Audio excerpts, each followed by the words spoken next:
Hey dentists, welcome back to another episode. For those of you who don't know me, my name is Dawson. I'm the owner of Consulting with Dawson. What I do is I help dentists all across the US bring in patients through Facebook ads as well as Google ads. The reason you want to stick around is I'm going to be kind of peeling back the curtain on some of the things that I do and how you can implement them for yourself and make some more money. So that being said, let's jump right into it. So today I want to cover my whole strategy from the Facebook ads to the landing page, kind of the whole shebang, if you will, of what you need to do in order to be successful online. The reason for doing this is not only making more money, as I mentioned before, but also helping out the community. People need clean teeth. They need help with their gingivitis. Maybe they have a cavity. So not only are you helping yourself, but you're also helping other people. Some of you may be skeptical about using Facebook ads or Google ads.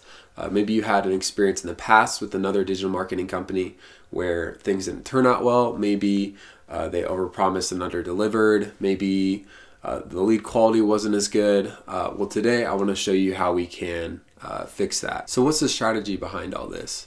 Well, first we start with Facebook. We get ads up, and then we build the custom landing page for you and your practice. We'll jump on my computer here in a little bit, kind of go over the details of what that looks like. But on the front end, just wanted to explain who I am, what I do, and kind of go from there. Thank you again for joining me today. If you want to see more videos like this, feel free to subscribe. Also, if you have any questions that come up throughout the video, feel free to leave it in the comment section below. Facebook is more competitive than it ever has been before. What used to work in the past doesn't necessarily work today. Having stock photos, having cheesy captions with emojis all over the place won't cut it for bringing in new patients. Fly-by-night digital marketing companies are a dime a dozen. There's so many people promising you 1,000 patients each month, over-promising and under-delivering. So you need to find a system that works, and you need to find what is going to actually bring you success on Facebook. So the question then becomes, how do we stand out? I'm going to refer to a book called Hook Point. This is by Brendan Kane. For those of you who don't know Brendan Kane, he got over 1 million Instagram followers in 30 days. He's worked with stars like Taylor Swift and networks like MTV to help grow their platform. So a lot of what Brendan preaches is hook points. It's a term he coined, and it's essentially how are you going to get your audience's attention in less than 3 seconds. So if you see someone, if you're out in public and you see them scrolling, take notice of how fast they're scrolling through their feed. It's on average that Americans scroll through 200 feet of content per day. That's a conservative estimate. So think about what you need to display or what you need to do in order to stand out. So if someone needs a root canal, they're going to be really motivated to fix that issue. So when they're on Facebook, when they're scrolling, they're not necessarily looking for a root canal. So how can we interrupt them? How can we get their attention in under 3 seconds to communicate that we can solve their problem? I just want to clarify, Facebook is interruption-based marketing, whereas Google is intent-based marketing. I use both, but for the sake of this video, let's focus on interruption. Obviously, someone could type into Google root canal near me. I'll make more videos about that in the future, but for now, let's focus on Facebook. So getting people to stop scrolling is hard enough by itself, but the next thing that you have to do is you have to be authentic, or you have to be congruent with the reason that you stop them. For instance, clickbait is, I'm sure we've all been there. You see a headline on an article that seems too good to be true that you want to click on, and then turns out the content had almost nothing to do with the caption or the hook, if you will. So this is obviously known as clickbait. The reason it's clickbait is because the hook was not congruent with the actual content. So what we need to do is we need to make the reason they stop scrolling congruent with our actual message. So we learned how important it is to stop people from scrolling with our hook, but it's also just as important to have the content to back it up, or the authenticity in the story behind it. So when you're on Facebook, it's also important to keep in mind what posts are going to be around your ad. For example, there could be your cousin's wedding. There could be an engagement of a close friend, or even some pictures of someone's new dog. All these are crying out for people's attention. And so it's up to us to find a way that we can get our message across in that short amount of time. So let's jump on my computer. I'm going to show you some examples of what to do, what not to do, and we can look at what will actually bring you success on Facebook. Sorry about my Band-Aids if you saw those. Hey everyone, I just wanted to interrupt the video real quick. So we're not going to look at my client's ads or landing page. Wanted to, but couldn't get it cleared in time. So instead we're going to look at a competitor's ads. We're going to see what he's doing, kind of critique them. And then we're going to see the template for the landing page that I use for my clients. But I'm going to take away all identifying information. I just wanted to keep that transparent with you guys. Going to bring the same value. So let's jump right into it. All right, everyone. So we are on Facebook. If you're not familiar with this page that I'm on right here, and by page, I just mean the structure. There's a way on Facebook to look at someone's ads to find out what ads are running and to see how long they've been running them for. So this is a useful trick to kind of spy, if you will, on your competitors to see what they're doing. I made a video on this, how to access this page. I'll link it in the description or in the video so you can follow along if you want to. So this is Dr. Ripa down in Florida. I'm going to just go over some things that he's doing really well, kind of the concept behind what he's doing, and then some things maybe he could improve on. So these are some of the ads that he's running now. There's this video ad over here, and then these down here, and I think he has these as well. There's also more. He actually has a lot of ads, but these are just variations of the same thing. So to start, the first thing you kind of want to shy away from is running stock photo ads. Having stock photos in your ads used to work in 2016, even 2017, but now people have grown very accustomed to it. So when they're scrolling their newsfeed, almost instantly they can tell if it's a stock photo or if it's a genuine picture. So shy away from stock photos, because if you pick one, someone's going to scroll right on past it because their brain thinks it's an ad. So what you want to do is you either want to have a video like he has here, or some personal pictures like the ones you see here. Things that you would essentially post on Facebook.